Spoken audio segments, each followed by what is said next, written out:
Tudo bem, Fábio, parabéns pela brilhante e instigante exposição.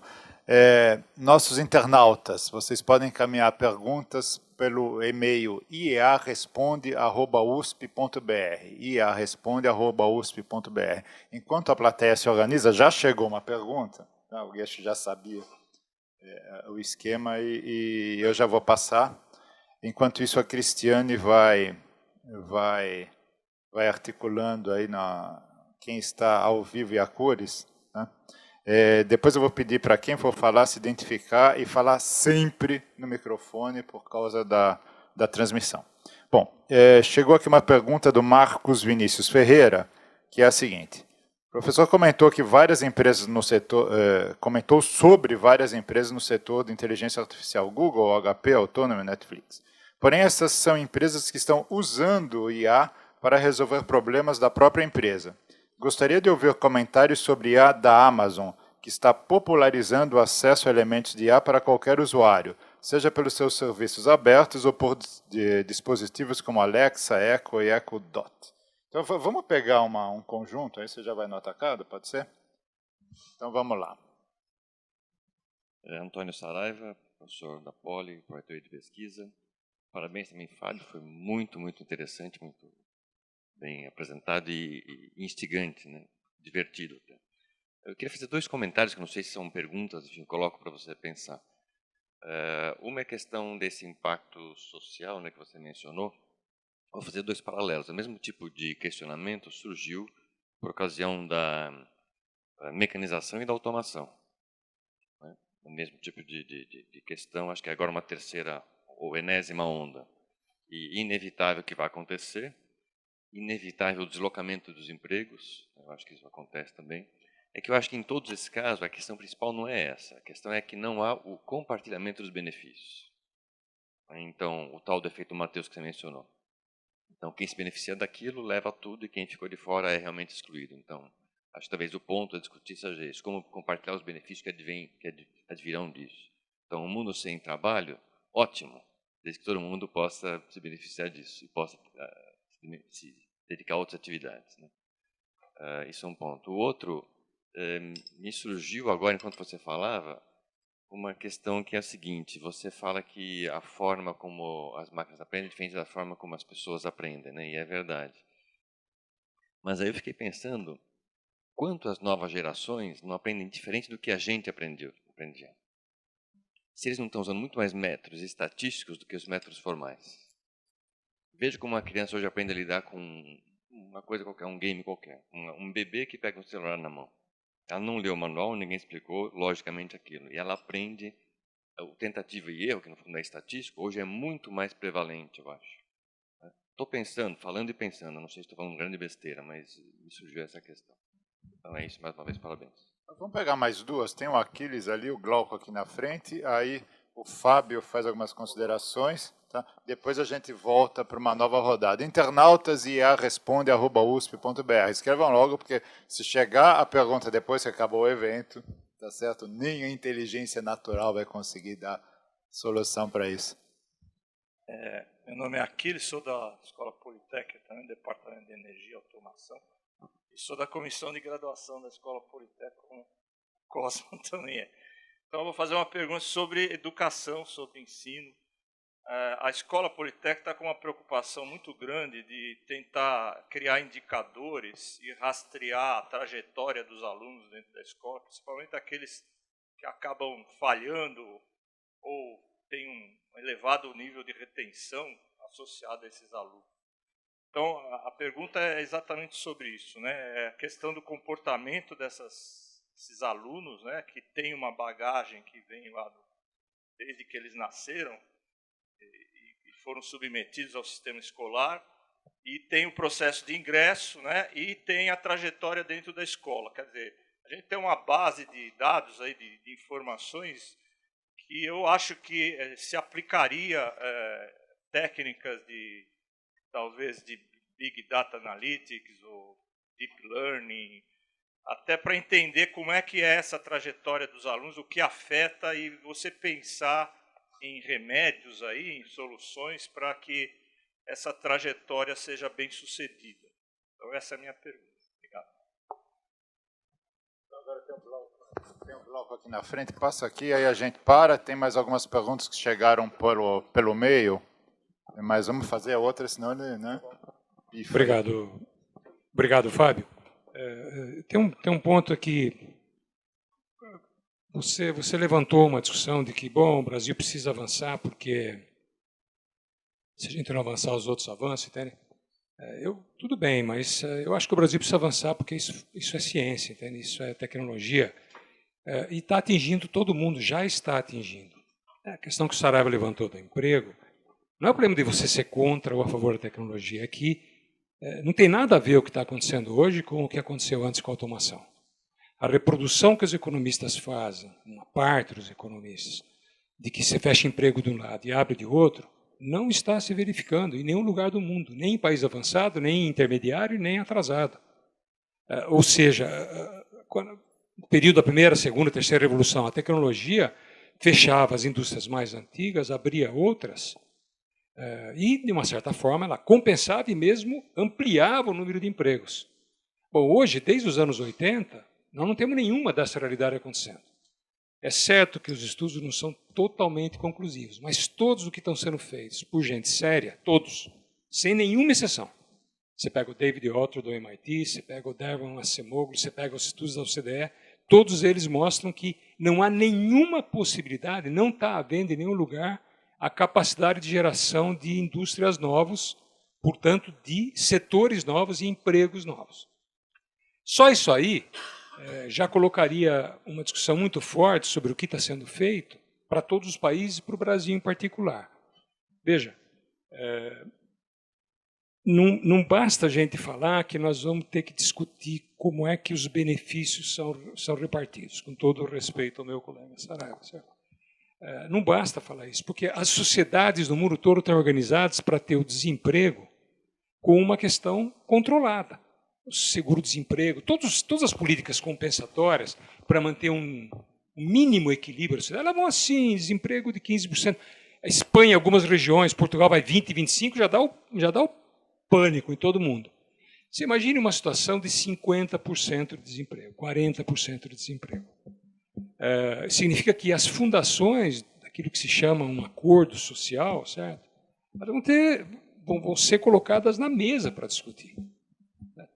Essa é uma questão que eu acho que exige uma visão sempre multidisciplinar.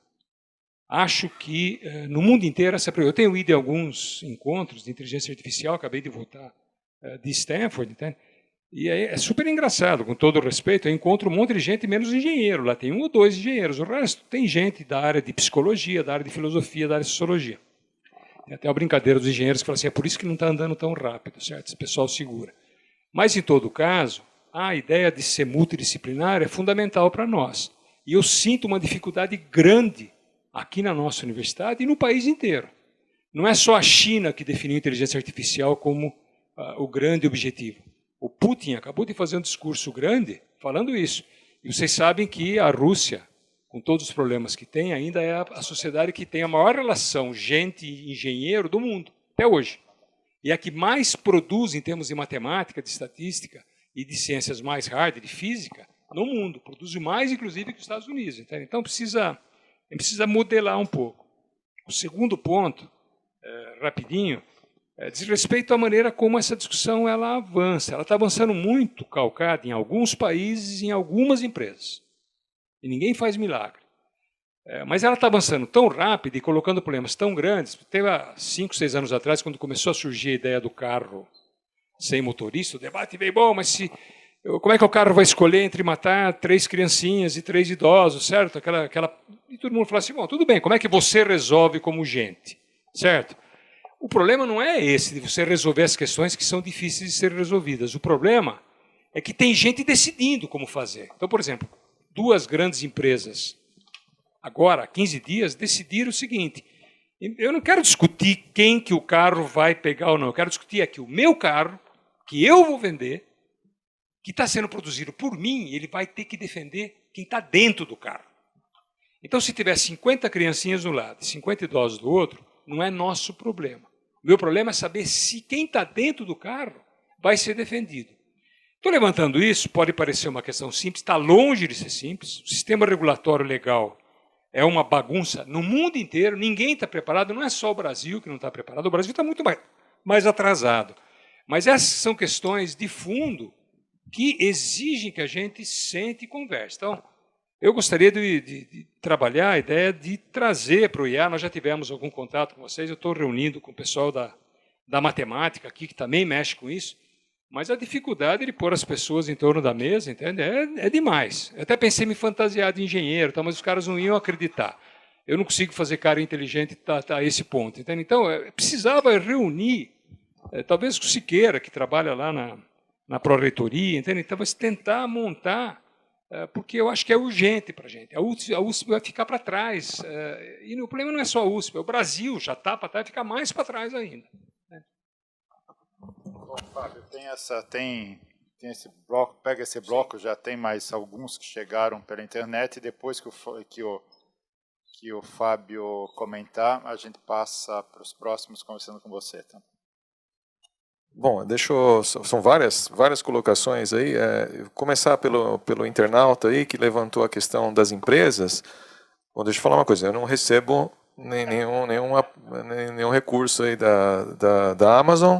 Eu sei que a Amazon está distribuindo software de boa qualidade, eu acho interessante, mas não é a única, certo? Então, a Google também tem software, tem um software de Deep Learning muito importante, eu também não recebo nada da Google. E eu sei que a IBM também tem um sistema muito importante, que é o Watson, que está à disposição. Nesse caso, eu tenho um projeto com a IBM, então, deixa eu deixar claro. E a HP também tem um contato antigo com a HP também, tem bastante trabalho interno. Mas não são só essas empresas grandes que estão trabalhando. Eu acho que isso talvez seja uma visão equivocada, que eu gostaria de enfatizar que não é real. As empresas, essas e muitas outras empresas, muitos bancos brasileiros têm áreas de inteligência artificial e Big Data e Analytics e tal. Então, muitas empresas de grande porte estão trabalhando e investindo nessa área, mas existe um ecossistema de startups muito forte no Brasil, nessa área. Inclusive, várias empresas grandes têm centros de startup. Nesse centro, se você for lá, tem muitas empresas dessa área de IA e aprendizado de máquina. Então, eu acho que é uma área que não está só acontecendo na China. Tem muita gente aqui que já está investindo e muitos empreendedores estão trabalhando nessa área. Eu acho que é muito importante que isso, de fato, aconteça. Então, eu queria enfatizar primeiro isso na minha resposta. Bom, o Saraiva falou sobre o impacto, né? Eu acho que é realmente importante que a gente não volte àquele tempo do movimento ludita, né? Vocês já viram falar o movimento pessoal que quebrava as máquinas no auge da Revolução Industrial. Eu acho que é importante que não haja uma percepção muito negativa e derrotista do processo. É um processo que vai ser complexo, mas a gente tem que controlar esse processo e sair dele vencedores, né? Sobre o aumento da desigualdade, talvez aconteça mesmo, e eu acho que existem várias discussões que são importantes. Eu não tenho solução, certo? Eu acho que a sociedade tem que fazer esse debate. Uma proposta que se ouve muito é a proposta de você paga um salário para todo mundo, certo? Então, se a pessoa fica desempregada, ela não fica tão desesperada. Não sei se essa é uma solução, vai ficar um monte de gente em casa sem fazer nada. Uma outra solução que eu sempre ouço, e essa me parece óbvia, me parece aquilo que todo mundo deveria concordar, é que o sistema educacional tem que melhorar muito, certo? Todas as pessoas têm que ter uma educação, de forma que as atividades criativas sejam mais valorizadas e estejam mais à disposição de todos, certo? Porque nós podemos ter uma sociedade de pessoas de alto nível, de alta capacitação, interessadas no progresso humano, no progresso das artes, no progresso da discussão. Eu acho que isso não é nenhum problema se acontecer. Mas demanda uma discussão e uma movimentação na direção certa. Bom, o Aquiles falou sobre uma aplicação, né? Eu acho que nós temos na Universidade de São Paulo, em todas as universidades, muitos dados, né? Eu, por coincidência, assim como o Aquiles, participo da comissão de graduação, nós já tentamos fazer vários estudos e eu acho que seria uma aplicação muito importante obter informações sobre o que causa o desempenho escolar. E aí eu vou conectar com uma coisa que eu falei durante a minha apresentação, vou aproveitar a pergunta do Aquiles. Eu acho que o que é importante não é usar uma rede neural de 50 mil camadas para descobrir que o aluno que vai bem em cálculo vai conseguir se formar. Eu acho que o que é difícil é você ter uma análise causal que diga, olha, se fizer isso na aula de cálculo, desse jeito, o aluno for bem nessa questão e tal, então isso indica que ele vai conseguir entender melhor tal coisa. Esse nível de refinamento, esse nível de análise inteligente em alto nível que é difícil. Eu acho que esse é um projeto de pesquisa. O projeto de pegar os dados e hoje descobrir que, bom, existe uma correlação entre tal coisa e tal coisa, eu acho que tá próximo. E nós podemos fazer isso, é só ter disposição e recursos, né? Bom, aí deixa eu tentar falar um pouco sobre o Glauco falou. Eu acho que eu tenho pouco a dizer. Eu acho que esse debate tem que acontecer mesmo. Eu só posso dizer que nós precisamos de especialistas como o Glauco liderando essa discussão. E nós tivemos já um contato para fazer um workshop sobre essas questões. Eu acho que isso deve continuar, deve progredir. Depois da nossa conversa sobre aquele workshop, eu acabei fazendo um workshop sobre aprendizado de máquina, que foi, parece, o workshop que teve maior número de inscritos da história do IEA, teve 40 empresas interessadas e assim, eu acho que é um tema que tem chamado a atenção da sociedade. Se a universidade aproveitar esse momento para se unir um pouco e conversar sobre essas questões, que eu acho que, por exemplo, eu não tenho condições de me fantasiar de sociólogo, certo? Também. Então, ainda bem, senão vai ser um desastre. Então, eu acho que a conexão aí é necessária e bem-vinda, tem que ser feita. Eu acho que temos que trabalhar nessa direção. Eu vou passar aqui, mas me passou assim, você falou uma sutileza aí, que eu vou falar, mas você não vai responder em cima, certo? Você não vai ter essa. Que é o seguinte, os advogados vão entrar pelo cano, não é isso? Foi o que eu entendi, certo? Né? Os advogados. Pois é. Bom, vamos para frente. Vou responder. Vamos para frente. Tem duas perguntas aqui de internautas. A primeira é do Rodrigo Aquino, do Lean Institute. Bom dia, a palestra é muito boa. Gostaria de saber qual a relação da inteligência artificial com a indústria 4.0, um forte movimento na Alemanha. E a segunda é do Wesley Lima, que é a seguinte. O professor comentou que o aprendizado ainda da inteligência artificial ainda está baixo, mas na última semana houve um robô que regeu uma orquestra. Será que também não avançará muito rápido esse ponto, como compor música? E a segunda dele é vemos vários sites que procuram ver se é um robô. Acho que ele está se referindo àquele esqueminha para saber se tem uma pessoa ou não acessando o site, que você digita alguma coisa, se é que eu entendi. Mas estes sites não seriam facilmente burlados por inteligência artificial? E agora, uma pergunta ao vivo. Né? Aqui, por favor, se identifique. E meu papel foi para o chão. Alô? Eu sou o professor Vinícius Romanini, da Escola de Comunicação e Artes.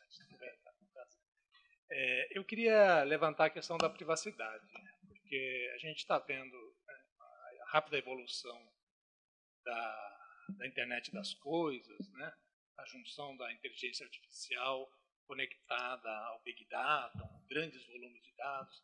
E aí eu percebo também a fragilização das garantias individuais, né? A gente não tem um sistema jurídico preparado para isso e essa massa imensa de informação. Fala um pouquinho mais perto que a gente não está captando. Essa massa imensa de informação pessoal que está sendo guardada e, claro, usada pelo mercado, pelos governos, para os fins e propósitos de cada uma dessas instituições, né?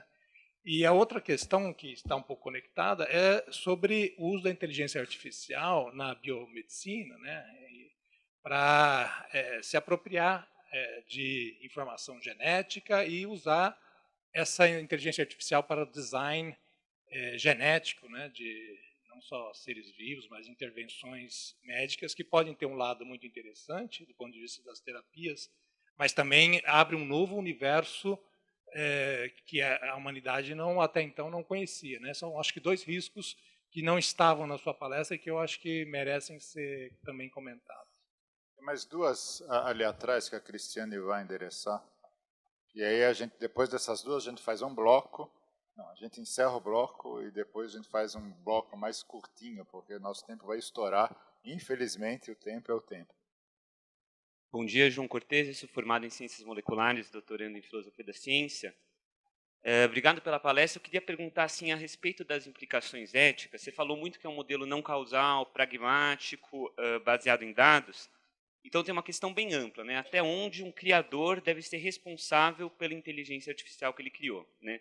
Para não ficar uma questão infinita, concretamente, né? Você falou, por exemplo, da falência do grupo, o Knight Capital Group, né? Quer dizer, até onde a pessoa que projetou aquilo pode ser responsabilizada, quem sabe juridicamente, né? Um engenheiro, eu penso que quando ele projetou uma ponte, eu responsabilizo ele, inclusive por uma análise de risco que ele fez, né? Já é possível fazer uma análise de risco razoável, no caso da inteligência artificial, pela qual posso responsabilizar quem fez o sistema?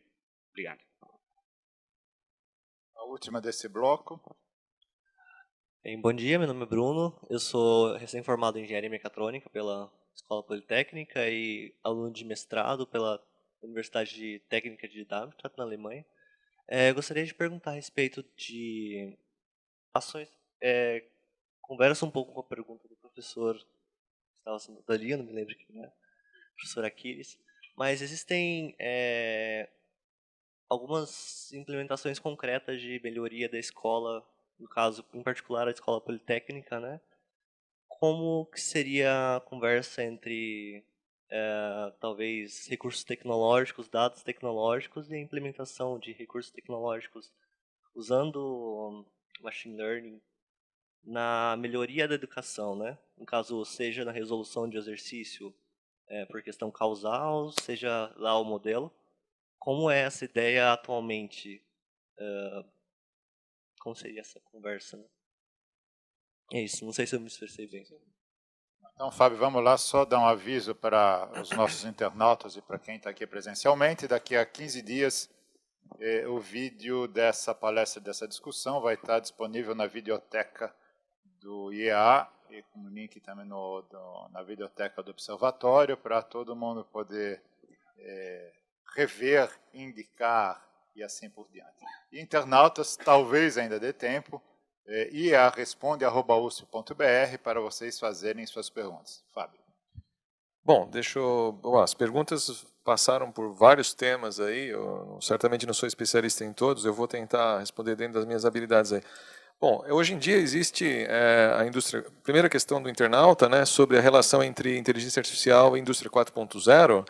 Bom, a indústria 4.0 é um conjunto de normas que está sendo adotado em vários segmentos da manufatura e da indústria em geral e que procuram trazer o poder de decisão para mais próximo dos equipamentos, dos dispositivos, né?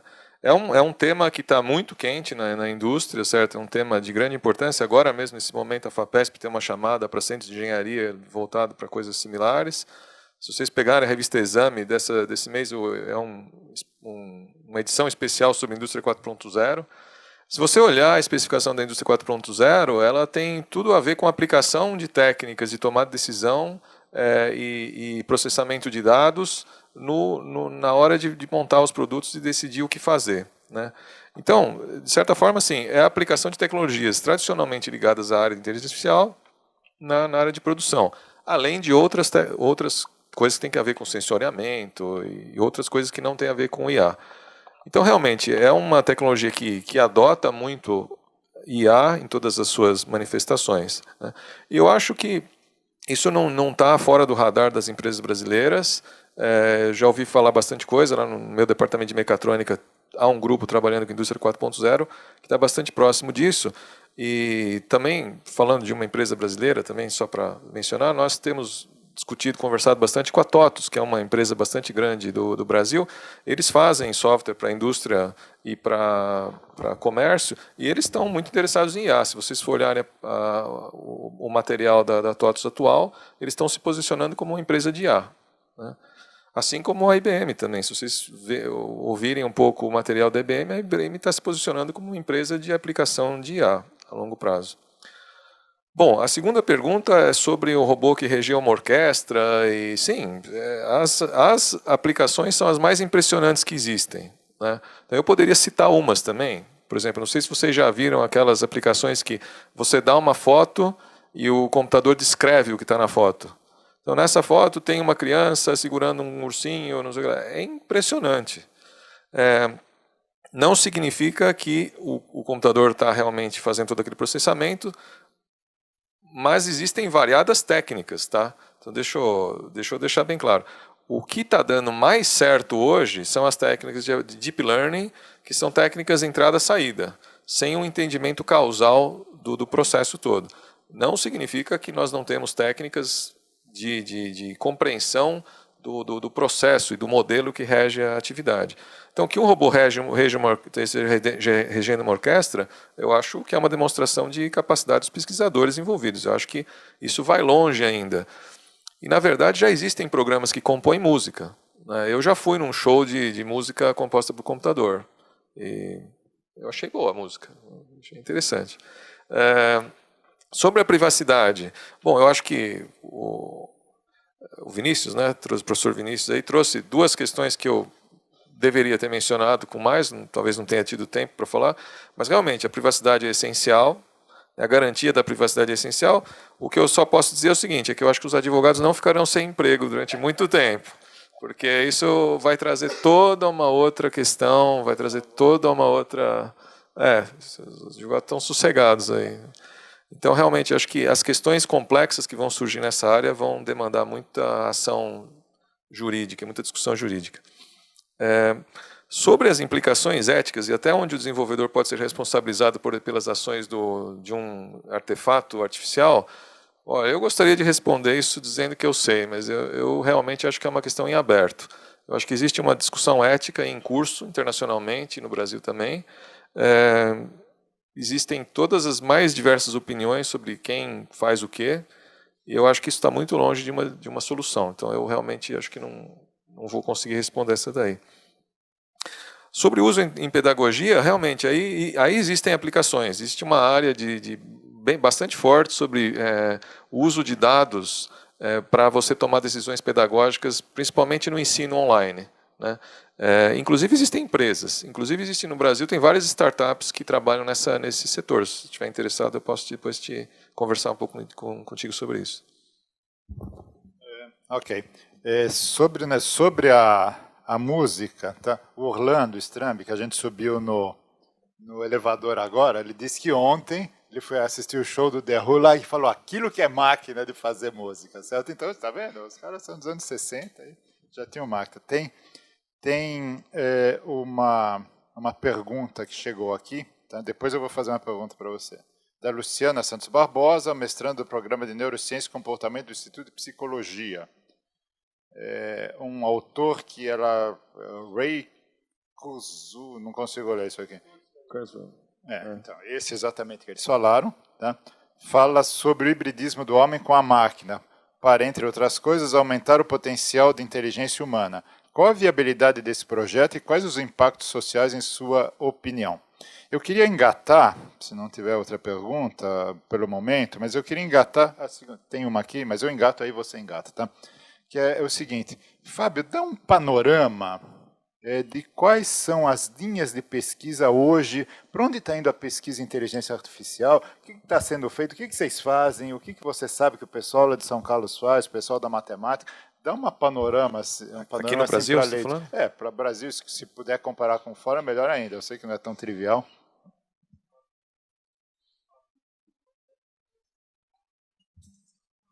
Olá, tudo bem? Parabéns pela palestra, professor Fábio. Meu nome é Vitor Monteiro, eu sou doutorando da Faculdade de Direito. Hoje também integro aqui o observatório e a gente vem promovendo uma ideia de fazer um núcleo jurídico para ativar essas discussões. Fiquei um pouco tranquilo de saber que a gente ainda vai continuar tendo trabalho. Acho que a pergunta do colega é óbvia nesse sentido. Quem se responsabiliza é um primeiro passo. A minha pergunta é, a inteligência artificial vem chegando no mundo jurídico e devastando ideias e conceitos que a gente imaginava que a gente não ia ter que enfrentar tão recentemente, isso digo nós advogados. Esse é o efeito positivo da IA, certo? Exato. Uma externalidade positiva, com certeza. A minha pergunta é, nessa dimensão da inteligência artificial, a relação que se propõe é uma relação de dominar o computador para que ele faça o que a gente tem dificuldade ou tem limitações, ou é uma sinergia de aquilo que a gente tem de conhecimento com aquilo que o computador pode produzir em nível de dados, abstrações e análise? Como é que, no panorama atual e como que o senhor vê para o futuro, a relação se propõe? É uma relação de dominar ou uma relação de somar? Bom, vamos lá? Bom, deixa eu falar aqui que a primeira questão é sobre essa área aí, bastante discussão sobre a interface homem-máquina e o transhumanismo, né? Como vai chegar uma hora que vai estar todo mundo ligado em máquinas e tal. Eu não sou especialista nisso, além de ter visto Ghost in a Shell lá no cinema, essas coisas. Ver a versão japonesa eu vi.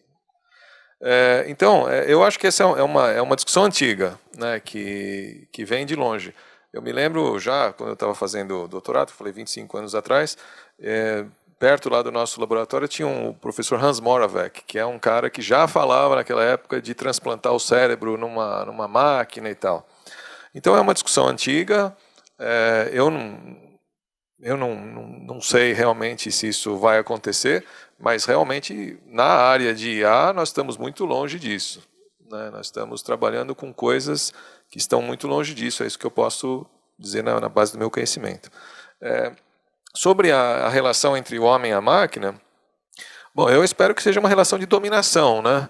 Nós da máquina, certo? Eu espero que a máquina trabalhe a favor da sociedade. Então, eu espero que as considerações éticas que tenham que ser feitas aí pelos colegas do direito façam que haja um equilíbrio em que o ser humano seja colocado em primeiro lugar e que a máquina esteja sempre tomando decisões favoráveis à sociedade, né? E sobre o panorama da IA no Brasil, bom, IA não é uma área de inteligência artificial, não é nova, né? IA começou mais ou menos em 1956, o termo IA apareceu em 1956, então tem mais de 60 anos aí 60 anos, né? de história. No Brasil, pelo menos desde a década de 80, já tem bastante gente trabalhando nisso. Inclusive, foi dito, né, que eu fui coordenador do Comitê Especial de Inteligência Artificial da Sociedade Brasileira de Computação durante 4 anos. Então, esse comitê especial, ele tem uma memória, né? Quem der uma entrada no site lá da Sociedade Brasileira de Computação e for no site do Comitê Especial em IA, vai encontrar lá uma memória de todos os encontros e todo o pessoal que liderou a área desde a década de 80. Né?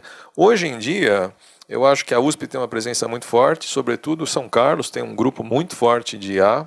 Né? Nós temos bastante gente na Poli, bastante gente no IME. Em São Carlos o pessoal tem um grupo forte de IA e que se destaca por ter sido um grupo pioneiro em aprendizado de máquina. Desde o começo, tem a professora Carolina Monar, que não sei se alguém de vocês conhece, deu ênfase nessa área em São Carlos. Então eles têm um grupo muito forte e um grupo também forte em veículos autônomos. Né? Tem um pessoal da engenharia que trabalha com veículos autônomos. Aqui na Poli nós temos um grupo na engenharia mecatrônica e tem um grupo também na engenharia de computação, além de alguns outros grupos que estão distribuídos, que estão trabalhando com Big Data e estão aplicando IA, engenharia civil, engenharia química. Né? Bom, isso na USP. Né? A Unicamp tem um grupo também forte, talvez alguns conheçam o professor Jacques Weiner, que trabalha lá. E depois tem, como eu falei, na UFSCar, lá em São Carlos, tem um grupo bastante interessante que trabalha com bases de dados bastante grandes. É um grupo liderado pelo professor Estevam Luschka. Né? Então, aliás, sobre os grupos da USP, como eu já mencionei que nós fizemos um workshop recentemente aqui no IEA sobre aprendizado de máquina, se vocês olharem na página daquele workshop, vocês vão ver todos os grupos da USP representativos foram convidados e compareceram. né? Agora, no Brasil existem vários outros grupos. Em Recife tem um grupo muito grande ligado ao César, que é uma instituição de fomento. Eu acho que também que no Rio Grande do Sul tem um grupo muito grande na Federal lá, e o Rio de Janeiro tem um grupo enorme distribuído na COP em vários outros departamentos.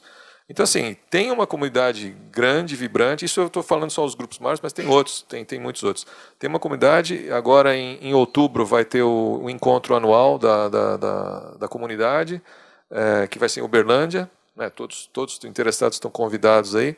Normalmente a gente tem vários eventos acontecendo juntos. Desse ano, nós vamos ter um evento particularmente interessante, porque vai ser o pessoal de inteligência artificial e banco de dados juntos, né? Então, são áreas que têm bastante interseção hoje.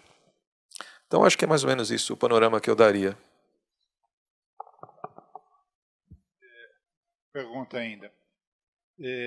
Lista os temas que você acha que a academia tem chance de se destacar mais associadamente com a empresa, ou seja, a academia faz pesquisa e tal, mas a criação de valor, digamos assim, vai ser fruto de empresa, certo? Na sociedade, empresa que vai para o mercado, etc, etc. Tá?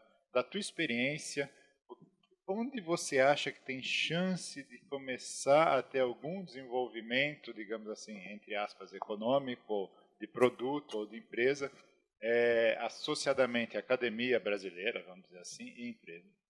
Bom, olha, eu acho que são inúmeras aplicações possíveis se a gente focar principalmente no sucesso atual de aprendizado de máquina, tá? Então, hoje nós temos aí a capacidade de processar dados com esses mecanismos de aprendizado profundo, deep learning, que são muito superiores ao que existiam há poucos anos atrás. Então, eu acho que num curto prazo, várias empresas, então nós temos conversado com a Petrobras, por exemplo, com todas essas empresas que eu já mencionei, que são empresas que têm dados e têm interesse em melhorar a capacidade delas de fazer logística, às vezes decidir qual produto focar, às vezes de melhorar a sua cadeia de suprimentos e às vezes de melhorar a cadeia de distribuição.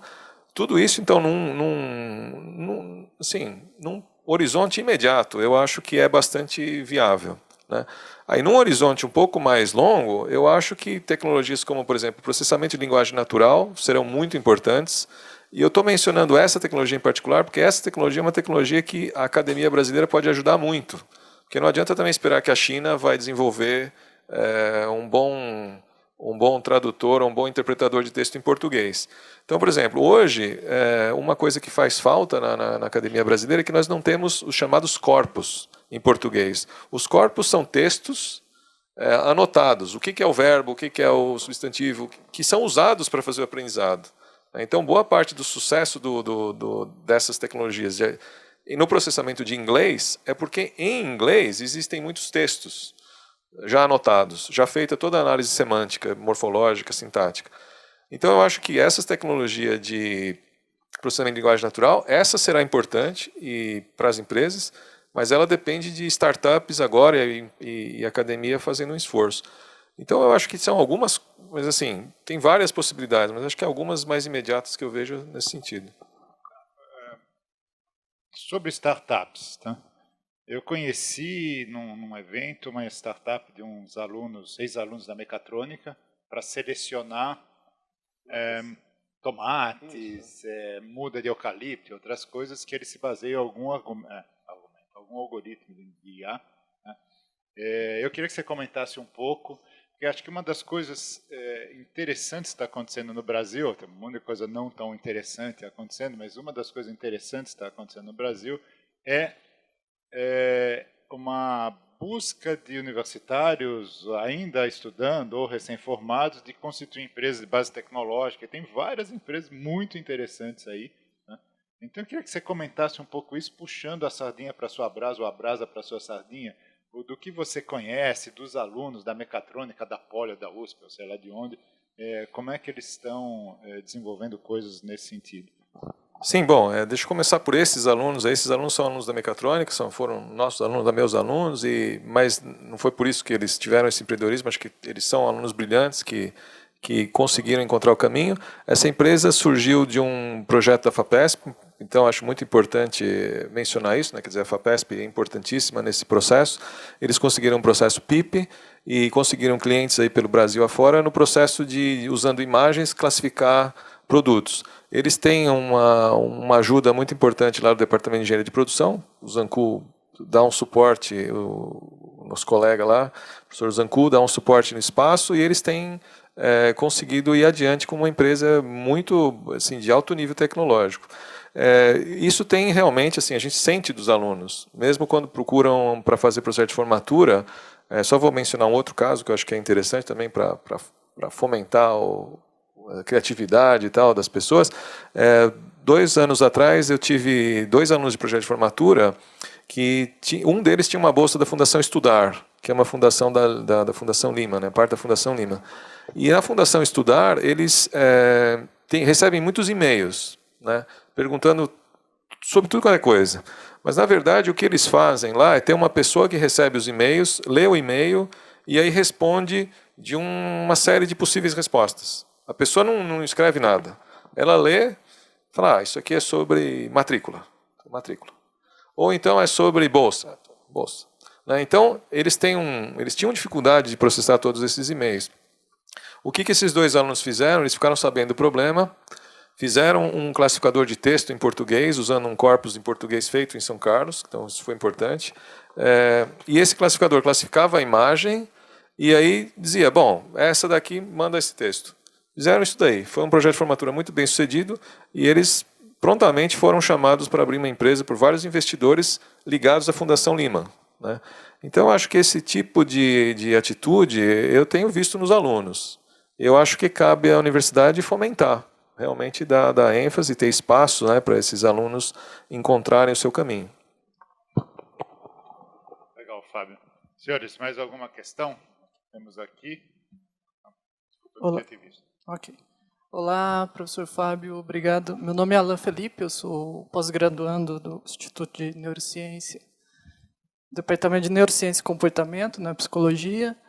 Bom, não sei se o senhor vai poder responder, mas eu gostaria de retratar um pouco sobre a questão da saúde mental. A gente vem observando que a utilização do celular, por exemplo, está invadindo todas as camadas. A gente vê as pessoas almoçando, mexendo no celular, uma dificuldade em chegar ao outro, a falar ao outro devido à utilização do celular.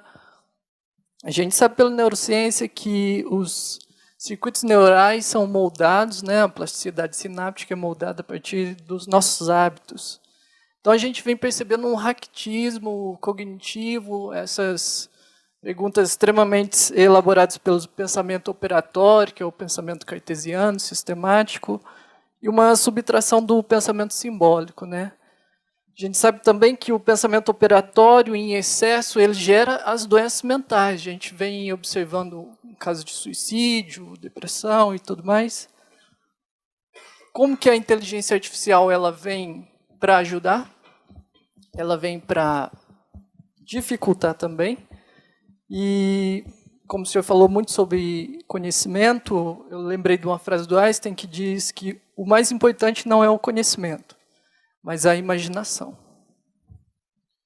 Bom, eu certamente não sou especialista, né, na área médica, e o que eu posso dizer é o seguinte, de fato, todas essas tecnologias, todas, né, elas vão afetar a nossa vivência, a nossa vida. Mas eu acho que da mesma forma como elas podem trazer alguma dificuldade, eu mencionaria alguns projetos que eu conheço, por exemplo, eu tenho um colega de muitos anos que está nos Estados Unidos e ele é focado em usar a tecnologia de inteligência artificial e visão computacional para detectar autismo em crianças, detectar de forma muito precoce. Então, para que as crianças tenham muito mais sucesso no processo de reabilitação. O mesmo tipo de coisa hoje existe, em São Carlos tem um projeto muito interessante sobre isso, na detecção de Alzheimer, né? Então, quando que a pessoa está entrando num processo de demência, quanto mais cedo você detecta, melhor, né? Não é fácil detectar, né? Meu pai teve Alzheimer, então eu sei que isso é uma situação muito difícil, mas quanto antes você consegue usar essas ferramentas, até, por exemplo, verificando como que a pessoa está falando, quais palavras a pessoa está trocando, você consegue ter indicações desse processo. Então, eu sou muito otimista no sentido que a tecnologia vai trazer impactos e eu acho que a academia e os colegas da neurociência só podem ajudar, tá certo, a entender esses fenômenos, mas eu acho que também vai trazer benefícios no sentido de diagnóstico e ajuda às pessoas. Tá bom? Fábio, vamos falar dos outros? O que rola nos Estados Unidos ou nos centros avançados de pesquisa e de conexão academia, indústria? Vai? Vixe, essa questão é difícil. Assim, bom, o que eu conheço mais eu não conheço a China, infelizmente, né? Então eu não sei exatamente o que está acontecendo na China. As pessoas que vão para a China voltam falando surpresas, né? O que eu tenho visto nos Estados Unidos e na Europa é uma reprodução em larga escala daquilo que eu tenho falado sobre o Brasil, né? Então é um momento de muito interesse, o mercado de trabalho aquecidíssimo e muitas empresas aparecendo e muitas empresas investindo na área em processamento de dados. Então o que eu vejo mais é a ênfase em usar dados para fazer aprendizado. E eu estou usando a palavra aprendizado, não aprendizagem, né? Porque não é vamos fazer o computador aprender alguma coisa, um processo cognitivo novo. É realmente aprender concretamente o resultado de um processo. Então, até empresas mais tradicionais, por exemplo, a Toyota abriu um centro no MIT. Né? O que eles estão fazendo no centro? Deep Learning. Você entra lá no centro. Eu sei porque o meu ex-orientador é o líder desse centro. Aí eu falei, nossa, o que ele está fazendo na Toyota? Aí, porque ele nunca trabalhou com carro. Aí eu entrei lá, Deep Learning. Então, o que eu vejo acontecendo com mais vigor nos Estados Unidos é o uso de ferramentas computacionalmente intensivas para processar dados em grande escala.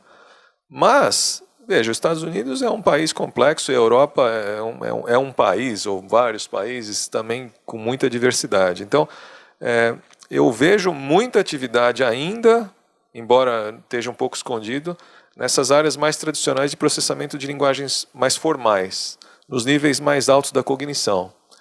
Então, eu acho que isso é uma coisa que hoje está no banco de trás, porque o motor está arrancando e está todo mundo caindo para trás. E quem está na frente é o pessoal de redes neurais, aprendizado profundo e tal. Mas quem está atrás ainda mantendo a ideia de você ter níveis mais cognitivos no futuro, mais altos de cognição, é um pessoal ainda importante, que está trabalhando com lógica, probabilidade, várias diferentes linguagens, né, que tentam expressar conhecimento. Eu acho que isso está acontecendo ainda. E acho eu que isso vai depois decolar. É isso que eu ia te perguntar. Pela análise que eu fiz do teu discurso, tá? Você está dizendo, está tendo uma onda aqui que é, digamos assim, joga os dados lá e vê o que acontece, grosso modo. Mas tem um pessoal aqui atrás que está, digamos, mais atrás, né? Não está tão na moda, mas que tem chance de decolar, isso? Acho que sim. Eu acho que, inclusive, essas coisas elas variam, né? As modas mudam. Só para contar uma história aqui que talvez seja interessante para a audiência, quando eu, mais ou menos no final da década de 90, teve um momento que redes neurais ficou muito em desuso. Eu me lembro, eu fui numa conferência chamada NIPS, que é uma conferência muito grande hoje em dia. Já era grande, mas hoje é muito grande. Hoje é uma conferência central na área de Deep Learning. Mas eu fui em 2001 na NIPS. Entre as vezes que eu fui na NIPS, eu fui em 2001. E na NIPS eles faziam uma coisa interessante, que é o seguinte: eles mostravam, eles usavam técnicas de aprendizado de máquina para prever quais palavras no título podiam prever melhor quando o artigo ia ser aceito. E a palavra que previa com mais segurança se o artigo ia ser rejeitado era redes neurais, em 2001. Então teve um momento assim que a tecnologia ficou desacreditada. E por quê? Por que ficou? Porque ela funcionou muito bem durante uns 10 anos, na década de 90. E o pessoal aplicava em tudo quanto era lugar, né? A técnica se você tem um martelo, tudo é um prego, né? Então você ia usando em todo lugar. Mas na virada do final da década de 90, algumas técnicas estatísticas foram desenvolvidas que tinham o mesmo desempenho de redes neurais. Uma delas chama SVM, né? Então, o pessoal começou a falar, bom, mas em vez de eu usar uma rede neural que eu nem sei direito como funciona e tem uma série de dificuldades para fazer funcionar, deixa eu usar esse método estatístico um pouco mais bem fundamentado. E houve um momento de vitória assim, desses métodos estatísticos. Agora eu acho que está uma outra onda, né? Uma onda assim, que o pessoal que ficou trabalhando com redes neurais, e é muito interessante ouvir as entrevistas com esse pessoal. Tem um pesquisador chamado Geoff Hinton. É muito interessante, tem entrevistas com ele na internet que você vê assim, o quanto mérito ele teve de segurar e manter o estudo naquilo que ele acreditava, mesmo quando ninguém estava usando aquilo. E eles conseguiram, durante uns 5, 6 anos de trabalho, no começo dos anos 2000, mudar o panorama. Então, já tem 10 anos, mais ou menos, que essa tecnologia de redes neurais está subindo, chamada agora Deep Learning, agora é um novo nome para uma coisa parecida, e eu acho que agora está no auge, no super auge. Então, é o auge não só das redes neurais, mas das tecnologias que usam dado e querem, de alguma forma, obter a relação entre o dado e a saída. E acabou. Mas eu acho que aquele pessoal que está por aí todo o tempo, trabalhando em linguagens de mais alto nível cognitivo, terão o seu momento, né? Na hora que for preciso ter uma atividade de mais alto nível cognitivo. Então, talvez chegue o momento. O que são redes neurais? O que são redes neurais? Então, deixa eu... Desculpem. Então, mais difícil, fica para o fim. não sei se dá para mostrar uma figura. Mas não vai, eu não tenho. Então é o seguinte, bom, eu coloquei aqui a transparência, estava com a esperança que eu tivesse colocado uma rede neural aí. Essa é a transparência que eu coloquei sobre Deep Learning, né? Então o que é uma rede neural? Uma rede neural é um programa, no fundo é um programa, porque ele tá implementado como um programa, certo, em geral. Existem implementações até em circuitos, mas normalmente é um programa que recebe dados, certo? E faz uma série de operações simples com os dados, né, para tentar chegar numa saída. Então, uma rede neural é uma função, certo, que pega dados e dá uma saída. Mas é uma função que procura reproduzir aquilo que se imagina que o cérebro talvez faça. Certo? Então, eu estou dizendo isso com todo esse cuidado porque não se sabe, né, exatamente como que o cérebro processa essas informações. Mas a ideia é que você tenha uma série de unidades de processamento muito simples, né, e elas estão distribuídas numa camada. Elas recebem os dados. Aí a saída, o resultado dessas unidades de processamento muito simples vão para um outro conjunto de unidades muito simples, que é a próxima camada. Processamento hierárquico. É processamento sequencial, hierárquico. Então você tem uma camada que recebe a imagem.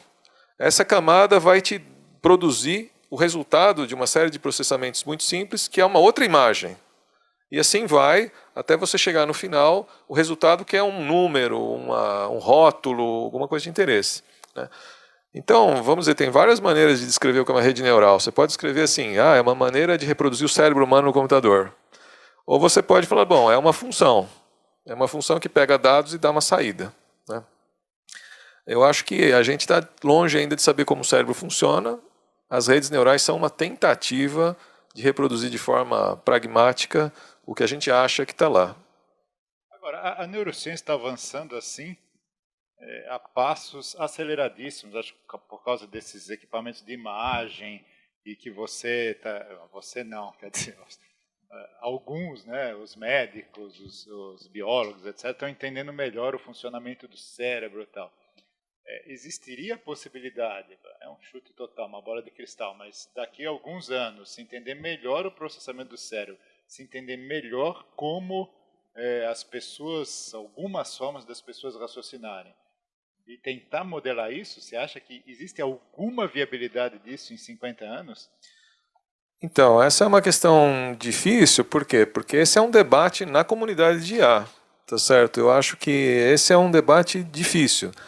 Existem pessoas que são os conexionistas, esse é o termo, assim, que acreditam que se você emular o funcionamento dos neurônios e chegar lá e entender tudo, você vai chegar uma hora, vai conseguir reproduzir o comportamento, talvez não do ser humano, mas de talvez um organismo um pouco menos capaz e tal. Então esses são os conexionistas. Existem os não conexionistas, que são mais ligados a modelos pragmáticos de engenharia. Eu já vi o seguinte, um comentário assim, mas esses conexões, o que eles estão tentando? Estão tentando entender como funciona o motor do carro, colocando o ouvido assim fora e falando, tem um motor aí dentro, como é que funciona? Sei lá, vamos ver, tá, vamos tentar.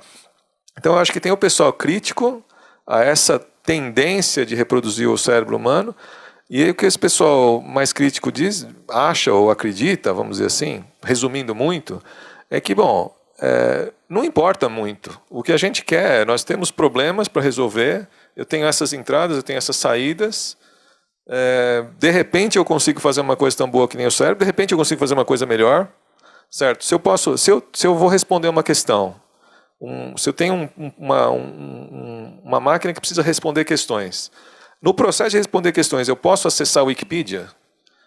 Não é uma coisa que o cérebro humano pode fazer, mas eu posso no computador. Por que eu não vou usar?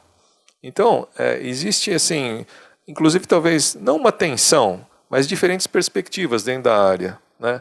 Existem aqueles que acham que o caminho é entender o cérebro humano e reproduzir.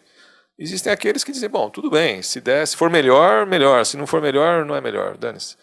Então, eu acho que essa é uma resposta difícil, porque existem as duas visões na comunidade. Perfeito. Bom, gente, esse foi Fábio Cosma. Eu queria, antes de encerrar aqui, Fábio, fazer a divulgação do próximo seminário, né, que vai mudar de assunto, talvez, não vai mudar, que é pesquisa em pesquisa em anticorpos monoclonais no Brasil, que está direcionando a produção do conhecimento. Quem vai fazer essa conversa é o Renan Leonel. O Renan, ele faz pós-doc na Faculdade de Medicina, mas ele não é médico, ele também atua num dos NAPs, que é a Rede Acadêmica de Pesquisa em Câncer da USP, né? Então a gente vai ter uma discussão mais direcionada para anticorpos monoclonais, que digamos, isso vai gerar um tipo de medicamento que hoje deve estar respondendo por uma boa parte das compras do SUS, mas principalmente para as estratégias das grandes empresas farmacêuticas e de startups também de farmácias, porque com isso está se conseguindo ter algum sucesso em luta contra câncer e contra algumas outras medidas, e esses remédios são estapafurdiamente caros. Tá? Bom, enfim, essa vai ser a discussão que eu esqueci quando vai ser. Quando que vai ser? Vai ser na quinta-feira que vem, dia 27, às 10 horas aqui, com transmissão ao vivo, e a Responde exatamente o mesmo esquema. Tá? Eu queria agradecer aqui as pessoas que fizeram esse evento acontecer. Jorge, foca a Cristiane, onde ela está? Não, mas precisa entrar nas nossas câmeras. Sabe que aquele negócio, é meio fotográfico, dinâmico, vai passando como se fosse um filme. Então é isso. Então a Cristiane agora está trabalhando aqui no observatório, tá? Está ajudando. Muitos de vocês conhecem a Tatiane. A Tatiane foi chamada num concurso para a Defensoria Pública. Agora a Tatiane é uma defensora pública, então ela nos deixou. E Cristiane está nos ajudando aqui no observatório. Tá? Então, vocês já conheceram. Agradecer ao Glauco aqui, que ajudou também, e sempre ajuda, óbvio, na montagem dos seminários. A Sandra e a Fernanda da comunicação. A Sandra, inclusive, ajudou a pegar cadeira para o pessoal que não cabia, quase quebrou o monitor do Jorge lá em cima. Tal. Mas, enfim, isso os internautas provavelmente não viram. Tá? E tem, hoje, sozinho, o Jorge, o nosso Fellini, que está lá atrás, que ele não aparece, mas há uns anos atrás a gente fez ele aparecer. Tá? O Sérgio, onde foi? Não. Está em outro lugar lá. Tá? A Raimunda, que é a Copa, que provê o nosso café, água, etc. A Maria Leonor Calazans, a nossa fotógrafa, depois no site tem um monte de fotos, são bem boas, por sinal. E o Mauro, que é o jornalista geral aí, que ajuda a articular essa confusão toda. Muito obrigado. Daqui a 15 dias, o vídeo está no site, não o site está no vídeo, o vídeo está no site, a relação causal às vezes é importante. Tá? O vídeo estará no site e para consultas, críticas, etc. E qualquer coisa vocês entrem em contato com o Fábio. Tá? O Fábio tem inúmeras qualidades, como vocês viram, mas entre outras coisas, ele é um cara muito positivo. Tá? Eu já tive contato com muitas pessoas na Poli, fora da Poli, não sei das quantas, e são poucas as pessoas que têm uma, digamos assim, um enfoque positivo de querer construir coisas como o Fábio tem. Tá? Então, comunidade de IA, comunidade de AI, comunidade sem comunidade, todos que estiverem interessados nessa conversa com o Fábio, tá? Se vocês não encherem muito a paciência dele, acho que dá para ter uma boa conversa, tá bom? Obrigado e até a próxima.